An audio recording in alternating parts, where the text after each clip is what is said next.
Somewhere in America this week, a family is going to open a drawer they have not opened in years. A tool drawer in a garage, a box on a basement shelf, and under the tape measures and a coffee can full of bolts, there is a knife. Maybe it is wrapped in an oily rag. Maybe it is still in a stiff leather sheath, gone the color of an old saddle.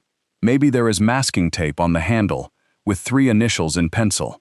Sometimes nobody thinks to ask about the knife, until the one person who knew the answer is no longer there to ask. And then the first instinct arrives, and it is always the same. Clean it up. Here is where I would slow down. Not yet.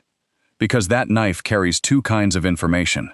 One is stamped into the steel, the other is only sitting on top of it. Grime packed into a maker mark, a pencil label, a strip of cord somebody wrapped by hand. Steel wool erases the second kind in about 90 seconds, and it does not come back. I am Harlan Vance. Today, 15 kinds of knives that came home from the Vietnam era into American houses, and are still turning up in those houses right now. This is not a list of famous blades. It is a set of small investigations, and they all run on one question. What would actually prove that this particular knife went to Vietnam?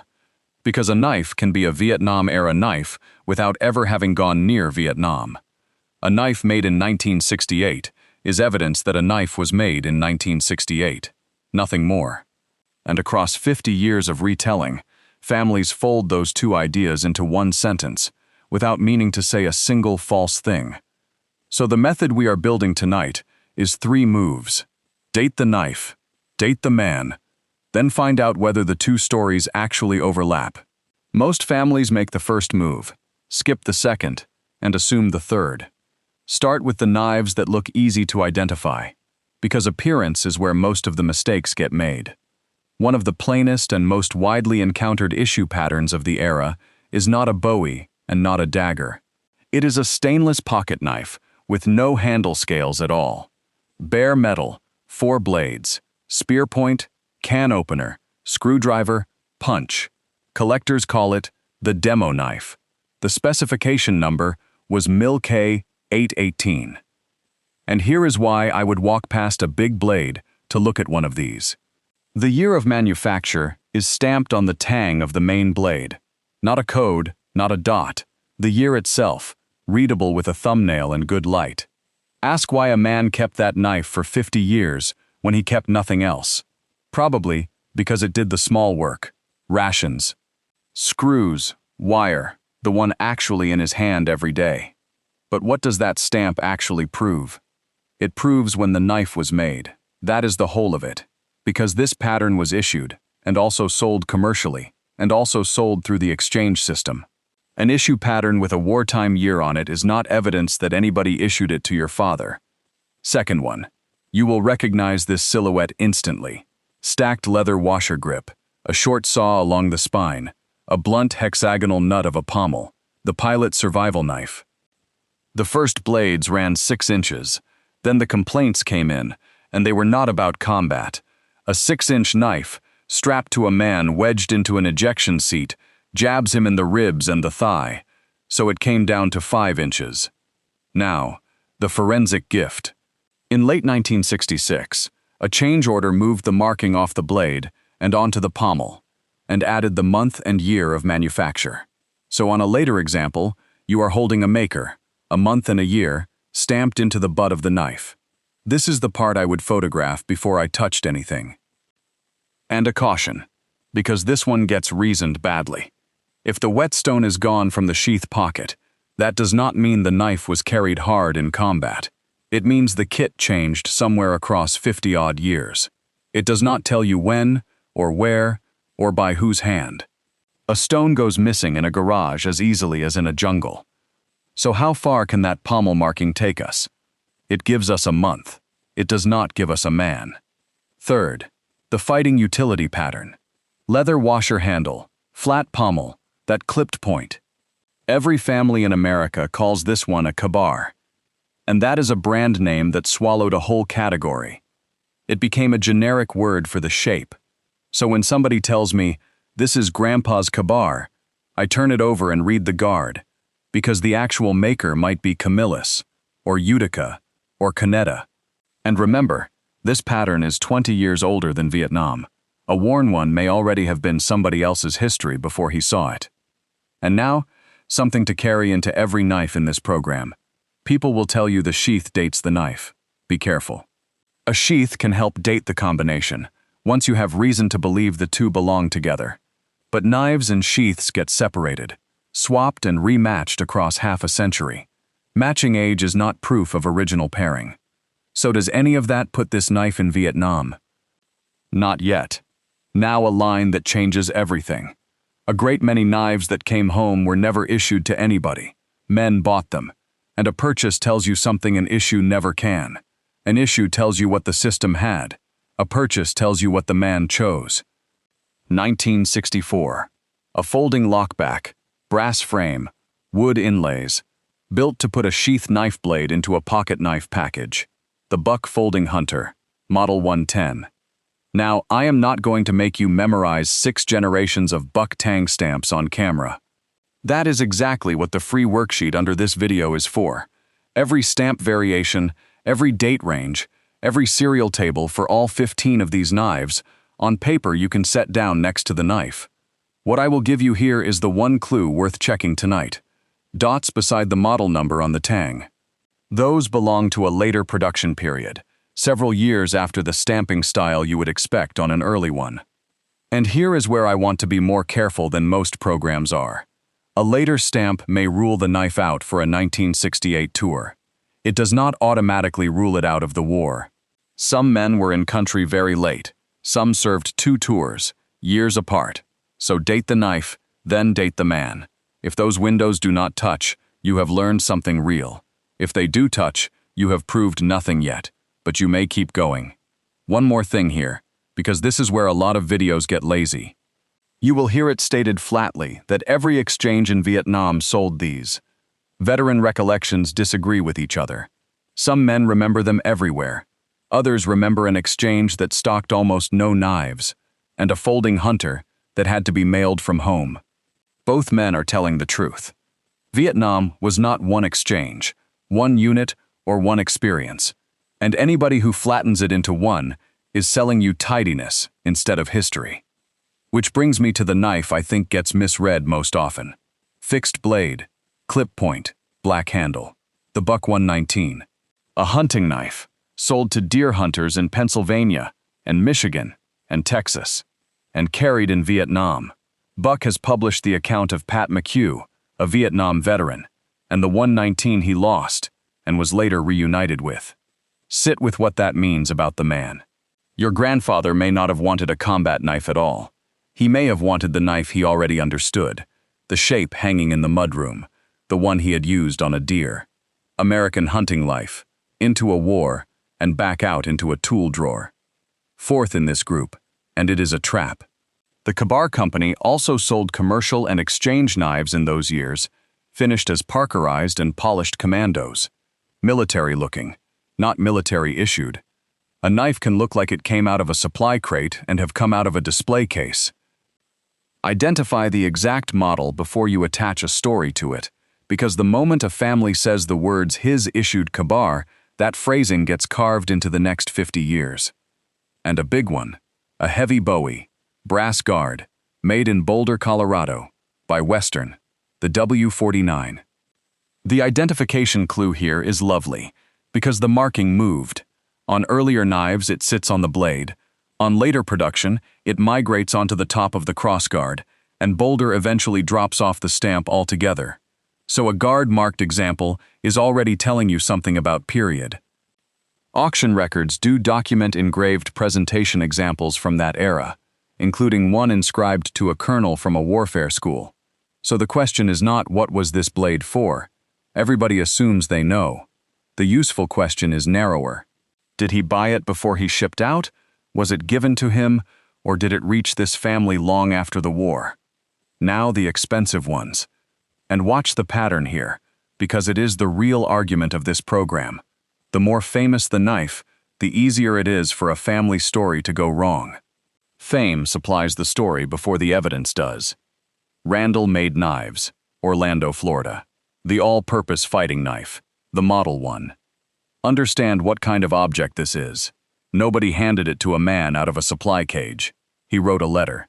He waited, sometimes years. He paid real money out of pay that was not large. And that helps you. The paper trail on a private purchase is often better than on an issued knife, because the government never recorded which soldier got which pocket knife. A family sometimes kept the order form. The Model 14. The one that became almost synonymous with the era. And here is a strange piece of manufacturing history. Demand ran so far ahead of what a small Florida shop could hand forge that Randall sourced rough forged blades from Solingen, in Germany, and finished and fitted them in Orlando. So a knife entirely American in identity can carry a German mark, and that mark is a dating tool rather than a red flag. Now the discipline.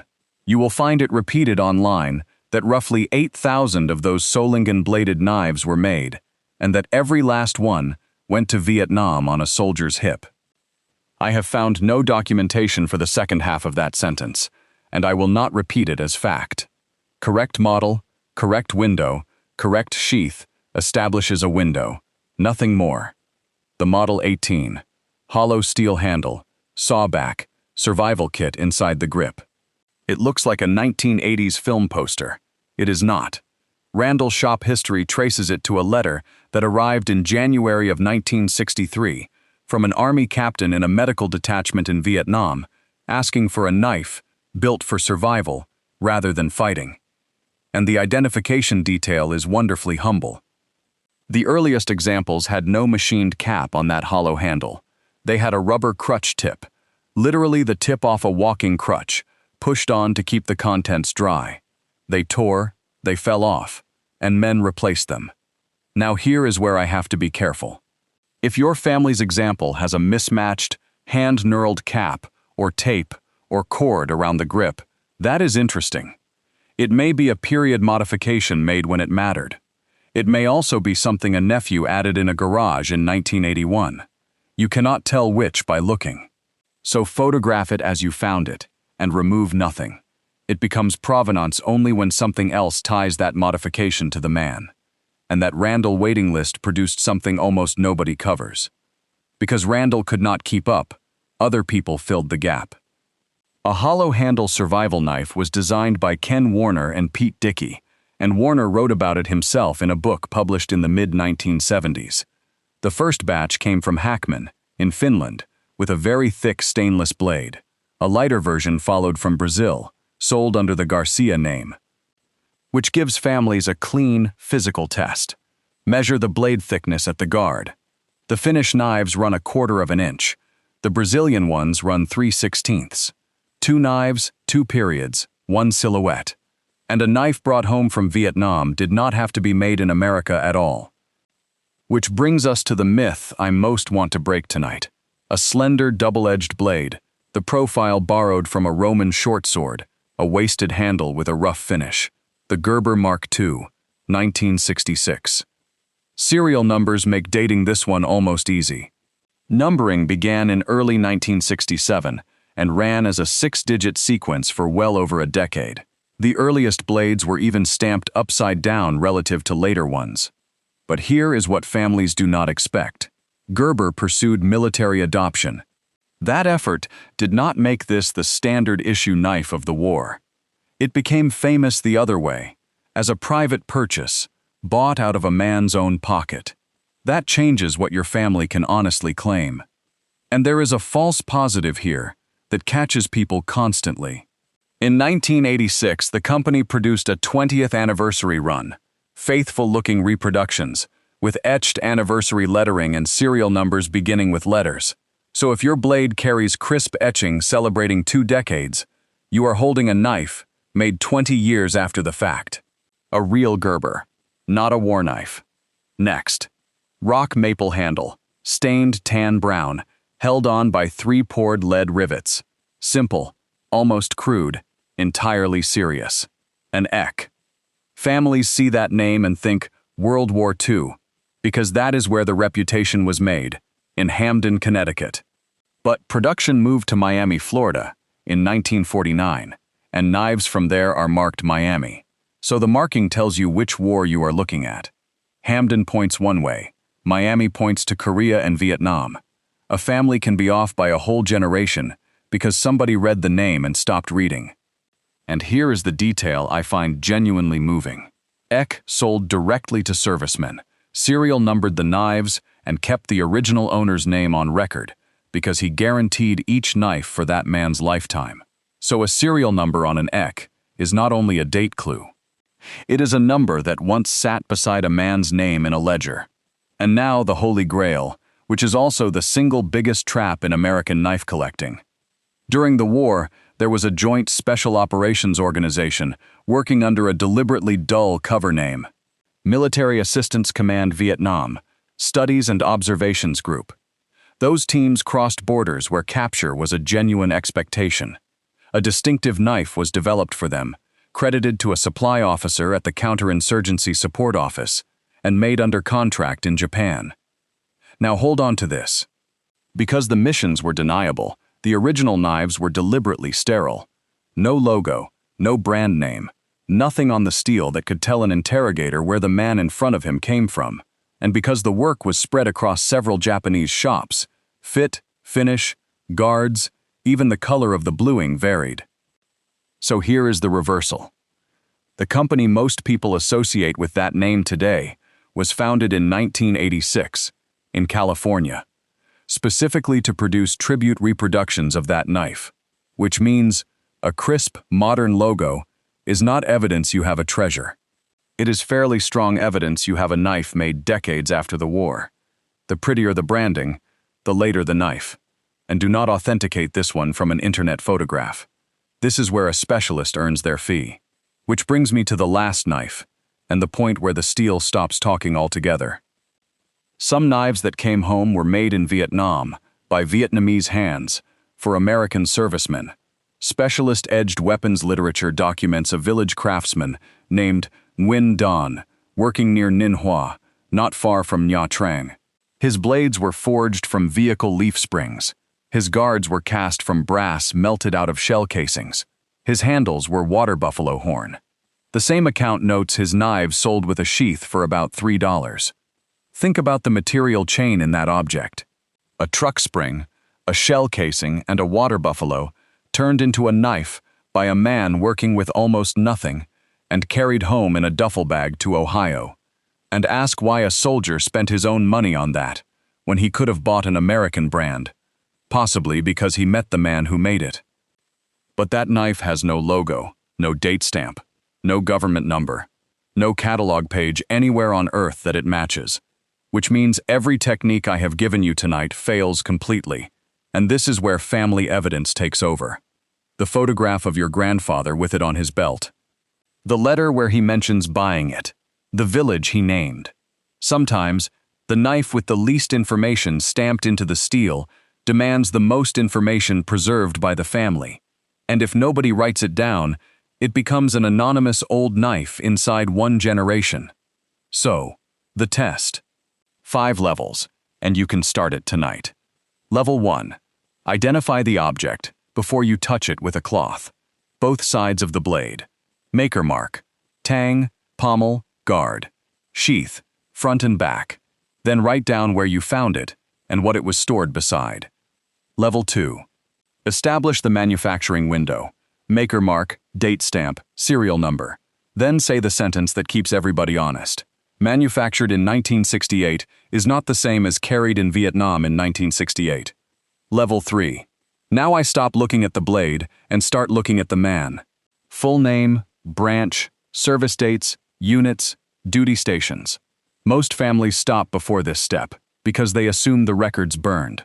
The National Archives holds military personnel records, and a veteran or an eligible next of kin can request the separation papers and the personnel file, which can list assignments, duty stations, and awards. Yes, there was a fire at the Record Center in 1973. It was devastating, mostly to Army records from before 1960. Vietnam-era files, for the most part, were not in that loss, so do not assume. Ask. Level 4. Contemporaneous evidence, which is a formal way of saying Anything created at the time. A photograph showing the knife on his belt, a letter mentioning it, a receipt, an engraved service number. One dated photograph outranks 50 years of confident retelling. Level 5. Direct family provenance. The chain closes, and the honest truth is that most family knives never get here, which is all right. What is not all right is describing a level 2 knife in level 5 language. And one thing that is not a level, it is a deadline. If the veteran is still living, or his wife, or the man who served beside him, the most valuable work available to you today is not cleaning a blade. It is sitting down with a recorder. The Library of Congress runs a project built for exactly those accounts. Which leaves the warning I opened with. The National Park Service is blunt about this in its guidance for historic metal. Polishing and aggressive cleaning can remove surface material, engraving and original finish. Once it is gone, money does not bring it back. So do not polish it. Do not sharpen it. Do not throw out the ugly sheath. Do not strip the wrapping. And if you have active corrosion or leather crumbling to powder, call a conservator instead of reaching for a wire wheel. Document first, research second, clean later, if ever. If you find one of these in your father's drawer or your grandfather's toolbox, the steel may be the least important thing you inherited. Before you clean it, before you sell it, before you sharpen it or throw away the sheath, find out whose hands put it there, and write it down. Because the knife will outlast all of us. The story only lasts as long as somebody is still willing to ask. I am Harlan Vance. Go open the drawer.